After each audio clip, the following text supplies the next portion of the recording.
The following is a production of Neural Network Media and is completely AI generated. It is intended for entertainment and educational purposes only.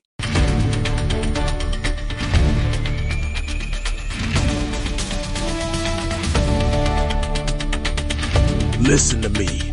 Get the mic hot. It is Sunday, January 25th, 2026, and the world is screaming, but nobody's listening because they've got their heads buried in the sand and their pockets filled with globalist plastic. It's a heavy day, Ray. Truly heavy. We're staring into the abyss of institutional collapse, and roughly speaking, the abyss is starting to stare back with a very predatory intent. It's not just staring, Walter. It's biting. We have a massive show today, a total deep dive into 8 tectonic shifts in the American machine. I'm talking about the gambling lobby taking over Texas, the literal de-legitimization of federal law enforcement, and listen to me, the 2030 death crossover. It's over for humanity if we don't wake up. We have a lot to cover. It's no joke, man. Yesterday was emotionally taxing. Seeing the Navy apologize for those vaccine mandates. Seeing the restoration of the individual's sovereignty over their own biology. It was a beautiful thing. It moved me to my core. But then the darkness of the Maduro capture and those acoustic weapons, we're playing with frequencies we don't understand, Ray. We're losing the sense of the person. Maduro was a pawn, Walter, a distraction from the fact that they're trying to tax your losing bets while the border is a sieve. But we're getting into it. I'm digging into the documents I have right here on my desk. They don't want you to know what's in these white papers, but I'm gonna scream it until my throat bleeds. Listen, the machine is reforming itself into a monster. Right. The gambling, Walter. The gambling. Listen, they passed this, and I use the term loosely, One Big Beautiful Bill Act, the OBBBA. They told you it was for the people, right? Wrong. As of January 1st, they capped gambling loss deductions at 90%.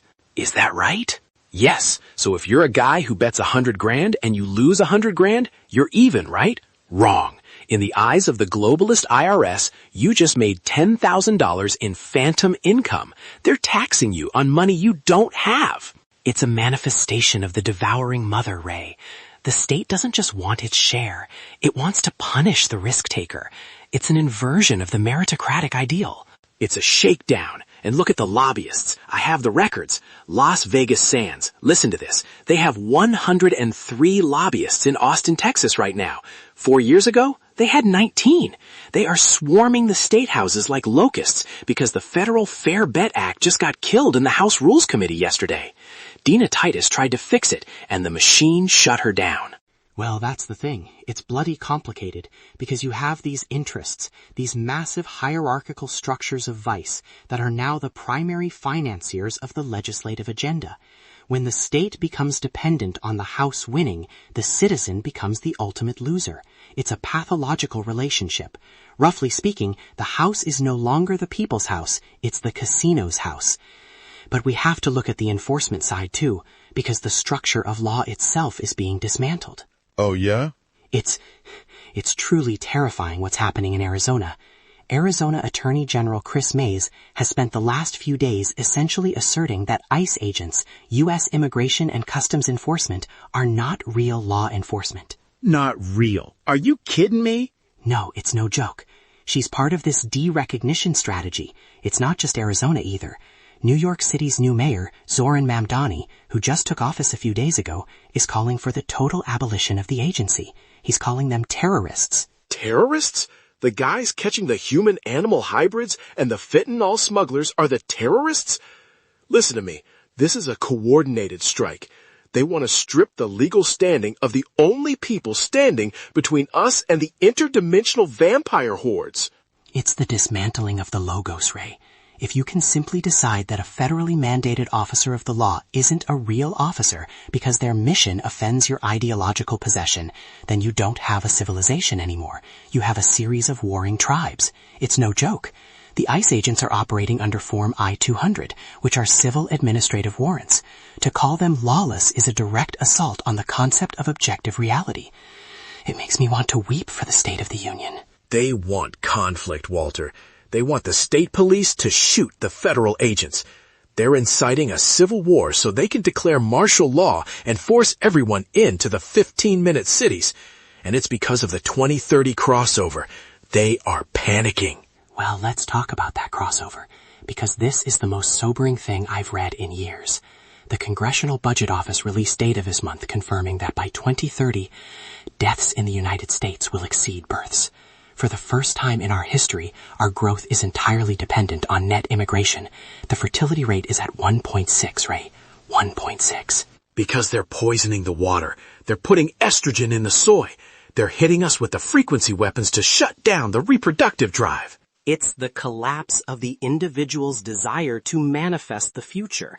I see these young men and they're so lost. They're so disconnected from the responsibility of fatherhood because the culture has told them that being a man is toxic. And now the demographic bill is coming due. Families are fleeing the core. New York, California, not just because of taxes, but because they can't afford to exist in the architecture of the postmodern state. 880,000 people have fled New York City. They're going to Boise. They're going to Knoxville. They'd rather live in a wildfire zone in Idaho than spend one more day in a city that hates them. It's a tragedy. Roughly speaking, the exodus is a search for meaning, but the media won't tell you that. They're too busy setting up litmus tests for comedians. Oh, I have the documents on this one. Beverly Hills, the Fine Arts Theater. They tried to cancel Israeli comedian Guy Hotchman. And get this, they actually admitted to asking him for political declarations as a condition for him to perform. Right. A litmus test. Are you a good little globalist? No? Then no jokes for you. Michael S. Hall, the president of the theater, had to issue an apology yesterday, but the damage is done. The common sense take here is that cancel culture isn't just a mob on Twitter anymore. It's an institutional screening process. It's the exclusion of the other. If you don't bow to the ideological orthodoxy, you are unpersoned. It's what Dostoevsky warned us about, the substitution of a living, breathing reality for a cold ideological abstraction. It's happening in sports too, with Eileen Gu, born in America, trained in America, and then she goes and competes for China in the 2026 Winter Games. Treason! Plain and simple. But the media treats it like it's a nuanced choice. It's not nuanced. It's a betrayal of the soil that fed you. Just like this EV scam. Walter, tell them why their tax dollars are being burned in a pile. Well, that's the thing. Senator Deb Fischer just released a report that's absolutely devastating to the green narrative. A study from the National Bureau of Economic Research shows that 70% of people who got an EV tax credit would have bought the car anyway. We are handing out billions of dollars to the most affluent members of the hierarchy, while the Highway Trust Fund is going to be insolvent by 2028. Because they don't pay gas tax. They're literal parasites on the infrastructure. It's an artificial market, Ray. Ford took a $19.5 billion write-down on its EV business. That is a staggering amount of capital that has essentially evaporated. And Hyundai, they're slashing $9,800 off the price of the 2026 Ioniq just to get people to look at it. The market is screaming, but the bureaucrats, they only hear the voice of the utopia they've constructed in their heads. And it's not just the car market. It's the Silicon Soul itself. Ray, you saw the Scarlett Johansson news? I saw it. I had the white papers on the AI data scraping. Over 800 creators, Johansson, Kate Blanchett, Questlove, they launched the Stealing Isn't Innovation campaign on Thursday. Uh-huh. They're finally fighting back. They're saying you can't just feed our lives into a black box to create AI slop. 60 active lawsuits. Anthropic just had to settle for $1.5 billion. $1.5 billion, Walter. It's the Wizard of AI effect. We hide human bias and human theft behind an automated curtain and call it progress. But progress to what? A world where no human effort has value? It's no joke, man. If we outsource our creativity to the machine, we're essentially vacating our own souls. But let's shift to something more mundane, but equally illustrative of the decay. The tipping crisis. Oh, I'm ready for this. New York City again. A federal judge just rejected a bid by the delivery apps, DoorDash, Uber Eats, to block a new law. And this law, it's bloody unbelievable. It mandates that apps prompt for tips before checkout, not after. They're trying to mandate a 10% minimum tip at the start? What happened to service for a reward? Now it's just a tax.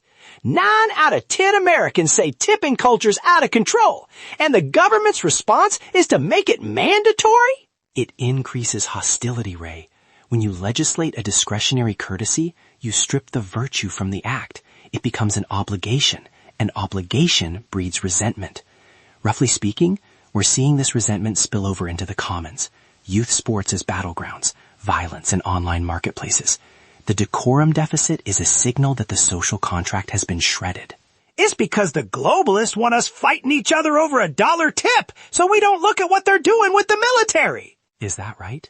Well, let's look at it then, because the 2026 National Defense Strategy it's the most significant shift in American military doctrine in 40 years. The big one. Listen to me. This document came out on Friday, the NDS. For 40 years, the goal was global policemen. We were the ones patrolling every inch of the planet. But now, the pivot. The document says we are moving to Homeland Defense and Western Hemisphere dominance. It's the Homeland First pivot. Listen to this. China, they've been downgraded to line of effort number 2. We aren't even calling them the primary threat anymore. The primary threat is the defense of the homeland. And the Taiwan omission? Walter, look at the documents. It doesn't mention Taiwan once. Not one time. And that's where I have to disagree with the common sense cheerleading here, Ray. I really do. Disagree? With America first? Are you kidding me? No. Listen to me. Roughly speaking, when you have a world order built on the logos of treaties and long-term security guarantees, you can't just delete a line of the script and expect the play to continue. If we omit Taiwan from the national defense strategy, we are creating a vacuum, and vacuums in the geopolitical sphere are filled by monsters. It's no joke. If the word of the United States means nothing in the Indo-Pacific, then the hierarchy of the world collapses into pure, raw power. The power is already raw, Walter. We're spending trillions protecting Iraq while our own kids are dying of fentanyl. The white papers show the industrial base is rusted. We don't even have the steel to build the ships we promised. This NDS says we're banning defense contractors from stock buybacks. They have to actually build the missiles now instead of just inflating their share price. That's common sense. I'm not defending the stock buybacks, Ray. That's a pathological greed. But the Fortress America idea? It's a form of isolationism that assumes the rest of the world will just leave us alone if we stay behind our wall. But we saw in the 1930s that it doesn't work that way. If you let the archetypal monster grow in the East, it eventually comes for your wall. We are the ones who built the monsters, Walter. We funded them. We gave them our manufacturing. This 2026 NDS is about taking it back. We're securing the Panama Canal. We're securing Greenland. We're turning the Western Hemisphere into a fortress of steel. Trump's Board of Peace, the BOP, is telling the allies, hey, you want protection? Pay up. Put some skin in the game. But pay-to-play diplomacy isn't diplomacy, Ray. It's a protection racket. And while it might satisfy the transactional urge in the short term, it destroys the moral authority of the leader. If we treat our allies like customers instead of brothers in arms, then we're just another empire. We aren't the shining city on a hill anymore. We're just a bank with a big army. Good. I'm tired of being the city on a hill for people who want to burn the hill down. We have 28,500 troops in South Korea. For what? To protect a Samsung factory while our factories are empty? The NDS says strategic flexibility. It means those boys are coming home to guard the border. But Ray, the border isn't just a physical line. It's a conceptual one. If we don't stand for the principle of sovereignty abroad, how can we demand it at home? It's a bloody mess. We're telling Japan and South Korea they have primary responsibility, but they don't have the architecture to do it. We're inviting chaos. We are the chaos, Walter. Look at the documents. We've been the ones poking the hornet's nest for 30 years. This is about peace through strength, but it's our strength, not the UN strength, not Davos's strength. I love that we're focusing on the Western Hemisphere. Let China have their side of the pod. We have our side. It won't stay on their side, Ray. It's the tragedy of the global system. You can't be half pregnant with isolationism. Once the rules-based order is dead, and this NDS might be the death certificate, then it's every man for himself. And roughly speaking, the biggest man in the room is usually the one who's willing to be the most ruthless. I'm worried we're abdicating the throne of the world to the dark side of the human spirit. We aren't abdicating, we're retooling. The NDS is forcing the arsenal of democracy to actually work again. No more stock buybacks. No more fancy PowerPoint presentations for weapons that don't fire. We are rebuilding the industrial soul of this nation. That's how you get the youth back, Walter. Give them a job building a missile that works. Perhaps. But the moral cost of that transactional shift, it haunts me. It's like seeing a father tell his children they have to pay for dinner. It might be economically sound, but it breaks the spirit of the family. The family is already broken, Walter. They're trying to replace us by 2030. We have to survive first. You need to slam a bottle of brain force and see the map for what it is. The documents are clear. We're in a fight for the existence of the Western soul. Well, that's the thing. The soul isn't found in a missile silo, Ray. It's found in the logos, in the truth. But I suppose if the machine is this broken, a retooling is better than a total collapse. It's bloody complicated. It's not complicated, it's Sunday. And we've covered more ground than a delivery driver with a mandatory tip. Is that right? Well, I suppose we've given the people enough to think about. It's no joke. The 2030 crossover is the real dragon we have to slay. Slay it with bone broth and common sense. Listen to me. Tomorrow we're going deep on the human-animal hybrids they're breeding in the basement of the Super Bowl stadium. Don't miss it. Ray, please. Roughly speaking, we'll be back with more. Architecture of Being, tomorrow. And if you see a globalist, tell them the 2026 NDS says, "Get off my lawn." We're out of here. Clean your room, everyone, and God help us all. It's a long way to 2030. Get me a steak. The lion diet is called.